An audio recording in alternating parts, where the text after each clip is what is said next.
Welcome to Je me souviens. This presentation is about the duties, but also about the opportunities that arise from protecting personal information that is stored in vehicles being remarketed.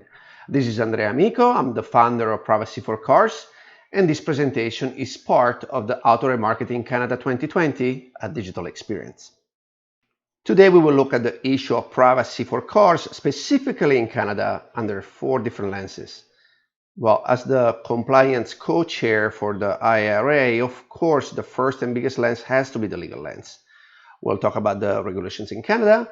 We'll talk about how the Office of Privacy Commissioner has expressed their views on vehicles. And we're also going to draw some legal precedents in Canada that have high relevance for the case of personal information left in vehicles when they're being remarketed. We're also going to be looking at the technology lens, meaning we want to make clear once and for all what data is collected by vehicles, if and how it falls under PIPEDA, and what other studies, statistics, and facts are available so that remarketers can have a true good understanding of this issue. Then we're also going to be looking at the consumer lens. After all, Canada has a culture of privacy, and Canadians have high expectations for privacy, especially for connected vehicles. We will be looking at some historical statistics on that. And this is important because beyond the legal framework, it's also important to keep in mind what will consumers want, because this allows to turn the issue of privacy for vehicles from just a legal matter into potentially a value proposition. And that takes us to the business lens. We're going to be talking about what risks exist, but also how to take advantage of opportunities. We can draw parallels with other situations remarketers deal with every day, in which they turn a risk situation into an opportunity to attract and retain more customers and run a better business. Now, before we do all of that, let me tell you why I'm qualified to talk to you about this. Privacy4Cars is the first privacy tech company really focused on the issue of personal data collected by vehicles. We've been around for about 6 years, and we are universally recognized as some of the most authoritative voices on the topic. We have developed significant IP, including 3 patent pending, and we're really well known mainly for our app-driven process, which makes it simple to delete the personal information with great results, and also building the best compliance records that are available in the industry. We've been adopted by several chains, for instance, in automotive remarketing, and we continue to do so and expand internationally. But there's actually quite a bit more to that. For instance, now our technology is available as a white label technology that can be embedded inside other people's app. We increasingly focus on data exchanges. For instance, we just integrated with AutoIMS, which makes it simple for consignors who ask to use Privacy4Cars at their auctions to have at their fingertips through the AutoIMS portal to their compliance records. We also are quite active in the privacy research. We are the first, I believe, to have authored a statistical study that was done in rigorous manners on what data is left in vehicles and how often, what are the drivers. We'll see some of this data later today. And currently, we're benchmarking the privacy policies in terms of services across 33 OEMs, and we're finding some interesting stuff. Last but not least, we try to be good actors within the ecosystem of the automotive players. We have partnered with the AutoISAC and helped forming a partnership with the International Automotive Remarketing Alliance, the IRA. And every year, we reach out to the AutoISAC with some issue that we discover and try to engage with the automotive players to make it better. In 2018, we disclosed a very simple hack. We showed how simple it is to extract personal information from infotainment systems. In 2019, we tested the weakness of several connected vehicles. In just a couple of weeks, for instance, we reached out to an OEM to let them know that they were leaking the logins and passwords in clear text through some tools that they had inside their website to third parties. Today, I'm virtually bringing you an expert to this conference. That's Professor Rajan Akalu, who is probably the top academic researcher in Canada on the specific issue of privacy in vehicles. He teaches law at Ontario Tech University, and he's been working with the Privacy Commissioner of Canada to study privacy issues posed by vehicles. As such, he is an authoritative voice that influences both regulators and the industry. In his words, what I've been working on in my research is looking at codes of practice in connected and automated vehicles, right? So looking at the legal principles behind the legislation and how that applies to OEMs, car rental companies, infotainment platforms. So people that are, have a business in cars is their business, right? What kind of law should be on the short list for auto remarketers like the ones that are listening today to make sure that their lawyers are thinking about these kind of issues? Well, I mean, if you're talking about Ontario specifically, the federal legislation is the Personal Information Protection and Electronic Documents Act, or PIPEDA. There are certain provinces, such as Alberta and BC, that have their own substantially similar legislation. But in the main, the commercial activity or data, personal data handled in the private sector is governed by the Personal Information Protection and Electronic Documents Act. PIPEDA has, is sort of a principle-based statute in that it has 10 principles that are related to the Canadian Standards Association's model code around how that data is to be protected. There has to be safeguards in place. You need to be open and transparent about your procedures. You need to be accountable and have those practices in place, right? and this is actually how the story of personal data and cars begins in Canada. In 2015, the Office of Privacy Commissioner reached out to an organization called FIPA, based in British Columbia, who conducted a study specifically looking at comparing what the pledges of the OEMs and their policies, how they align with those principles that Rajan was just talking about. And it turned out that there were some significant gaps. And as a consequence, FIPA recommended that the Office of Privacy Commissioner would enable specific protections for connected vehicles, and that the industry would need to adopt privacy by design principles and tools to help with managing personal data collected by cars. Just about at the same time, the Canadian Vehicle Manufacturers Association had just issued a study to try to inquire what was the sentiment of Canadians about their brand new connected car technologies. Well, it turns out that Canadians were not so excited. 74% said they didn't have to choose between technology and privacy. They were not excited about having to make the choice. And 72% said that they didn't feel that the connected car technologies were delivering benefits that were outweighing their growing privacy concerns about the data collection perpetrated by these vehicles. And so when the FIPA study came out, the Canadian Vehicle Manufacturers Association issued the following statement, trying to deflect a little bit probably from this data, saying, hey, is it myth or reality that the data actually exists? That's a valid question. So in order to make some clarity over actually what kind of data is stored in cars, we dug out a video from 2015, the same year in which the FIPA study came out and the statement from the OEMs came out. You can find this video online on our webpage, and here it is.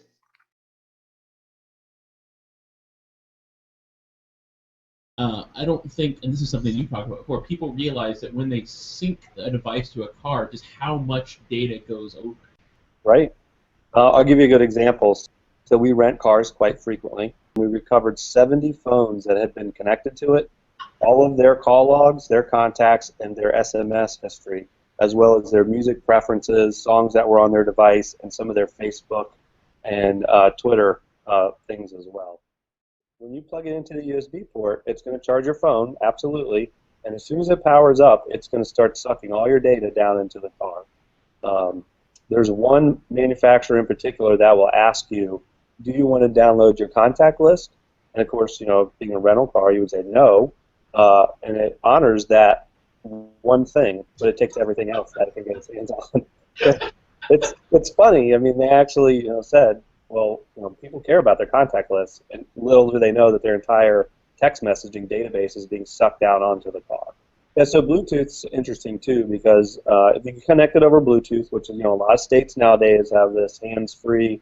Everything has to be hands-free. You can't actually hold the phone up because you might get distracted.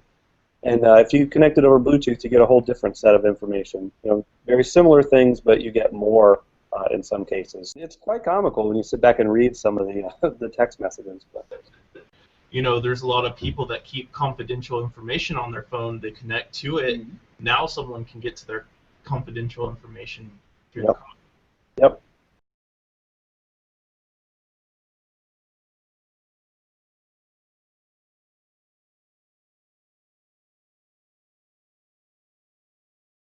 Turns out there's a very clear legal precedent in Canada, and that's the Staples case. About a decade ago, the Office of the Privacy Commissioner of Canada opened an inquiry and discovered during an audit that 1/3 of the hard drives and laptops and other personal devices that were returned to Staples still contained the personal information of the consumers when they were putting up for sale. A decade later, Staples is still under the oversight of the Privacy Commissioner. And just ask yourself, what would it cost your remarketing organization if you could not resell your vehicles until you have a valid process that satisfies the requirement of the Privacy Commissioner of Canada to wipe the personal data? Think about that, and you will start to grasp the magnitude and the importance of thinking about the issue of privacy for cars. So we asked Rajan, what is the difference between that data on a portable hard drive versus the data in a vehicle that is being resold under PIPEDA or whichever other applicable law in Canada? I mean, there's very little difference. And in fact, actually, I mean, if you think about it, you are holding a vehicle typically, or owning a vehicle for much longer periods of time than you hold a laptop or a mobile phone, right?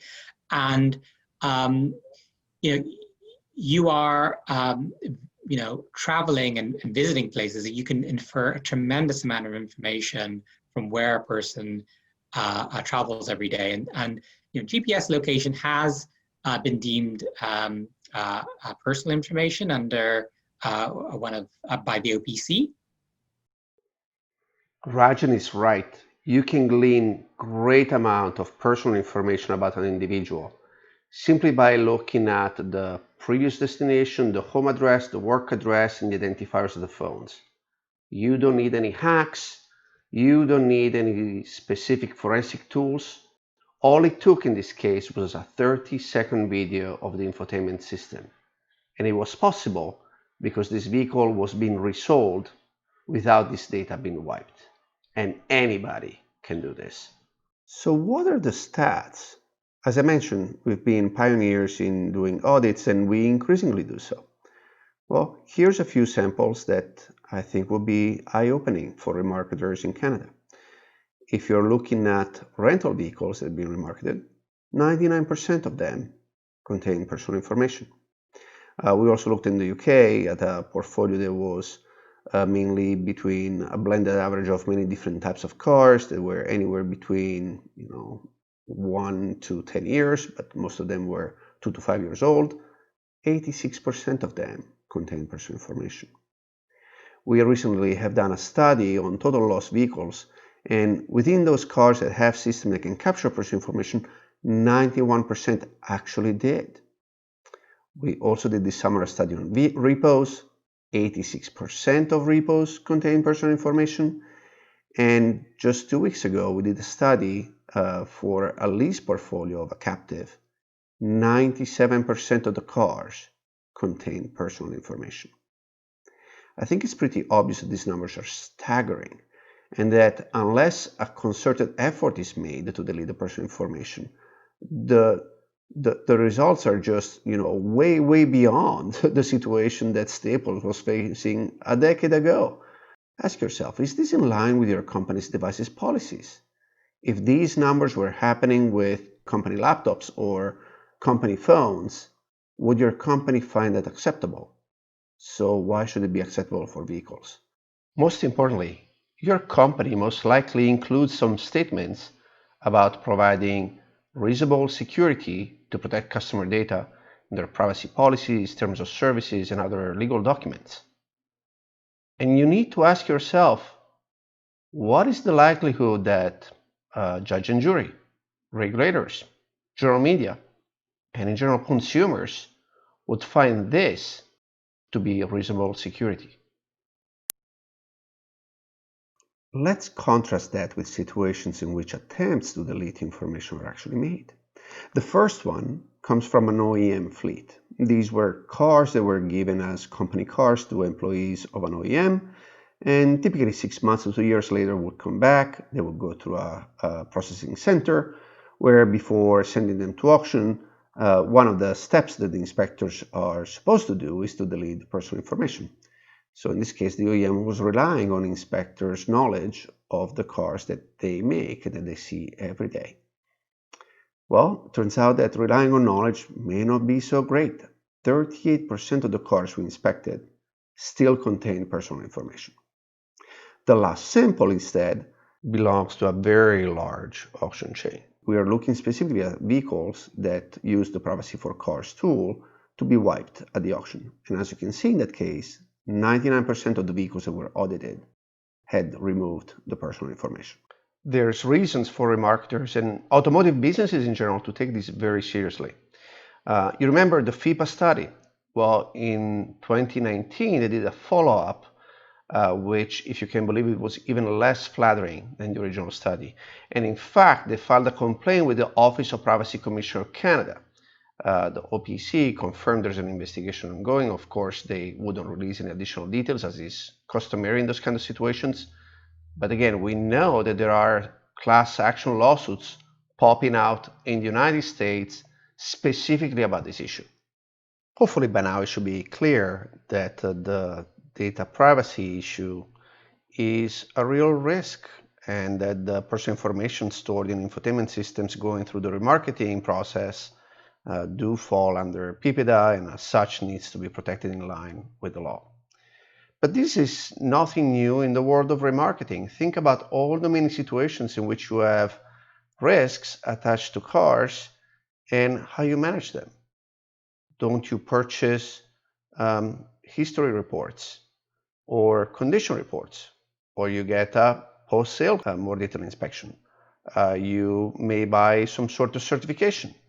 You may buy some sort of warranty to protect you from unforeseen issues with vehicles. And players who have taken those steps have typically ended up flourishing and been able to build a better business and to cater most to the needs of their customers. This is no different. In fact, we see companies in the space starting to take some significant steps. One thing that is publicly available is, of course, the statements in the privacy policies. You can read the privacy policies of several players in the automotive space, and you will see they're being more outright about the real risk related to personal information. Something that experts have warned about a long time, and now you can read in plain language. Information stored in your vehicle may also be accessible to a new owner. We cannot guarantee the privacy or confidentiality of such information unless you wipe the systems. These statements are definitely the best practice, and it's something that you all should consider. Here are other best practices that you should consider. First of all, perform an audit of your portfolio, and you may want to distinguish how different segments are behaving, for instance, repos versus lease returns. Now, you don't need to necessarily hire an auditor or to be very sophisticated, although of course you can use tools to do this kind of audits. But you can just start by getting inspectors to go through your vehicles and determine what percentage of vehicles have personal information and what are the underlying drivers. And again, we'd be delighted to help you think through that, since we have great experience in the space. The other thing that, again, you want to do is to review your privacy policy, compare with the PIPEDA definitions, and try to make those statements that do meet those criteria of transparency, accessibility, responsibility, etc.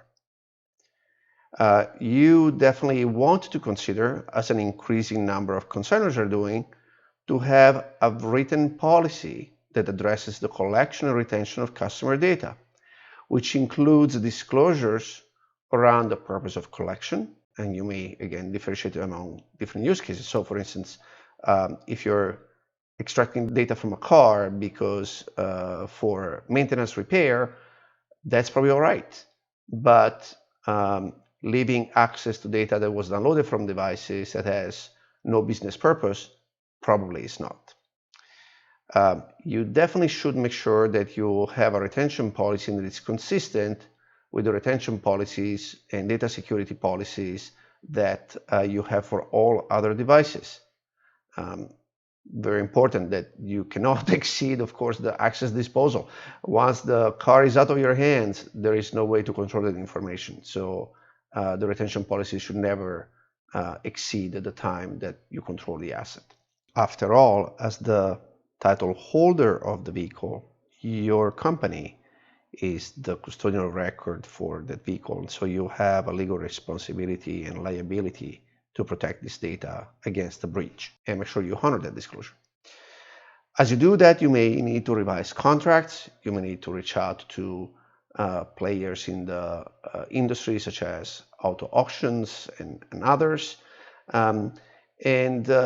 If you do, ask them how they go about this issue. Do they follow the recommendations of FIPA of privacy by design and using tools to make sure that the application of those compliance rules, including having a written SOP, making sure that people follow the SOP every single time and they don't skip any vehicle, and that you actually can get receipts out of that process to demonstrate your compliance, are actually in place. Just changing your privacy policy or just asking your auction to do something without real evidence that that process is working is not sufficient. You may also want to engage your PRRR and crisis management team and prepare in advance of a potential negative headline or a complaint from a customer or a regulatory issue or a lawsuit. The reason to prepare is not only to be able to respond timely when those things happen, but also by engaging with those teams, you may realize there's actually a budget to allocate toward this kind of risk mitigations that affect not only the legal risks. I mean, think about what it will cost now for one of these rental car companies who has entered the phase of discovery to perform discovery. Think about the large-scale audits, the internal review of processes and procedures, the subpoenas on all the emails. All those processes can cost hundreds of thousands of dollars. That's just the legal cost. Forget about the settlements or the fines. But also, think about the potential loss of reputation. They may end up being even more harmful than the cost of a single lawsuit. So again, reach out to your crisis management team. The other thing you may want to do is to think beyond the remarketing cycle. There are ways to make privacy a value proposition. As we saw it before, customers, especially in Canada, have a great sensitivity towards their privacy. And so there are opportunities to make privacy not just a risk mitigation issue, but again, a value proposition to retain your customers, upsell them, make them more loyal. I hope that today's session was helpful, factual, actionable. But if you have any questions, inquiries, or need help just to think through this issue of Privacy4Cars, just reach out. This is our email. And again, thank you for listening, and especially thank you to AutoRemarketing Canada for giving us the opportunity to present to you. Thank you.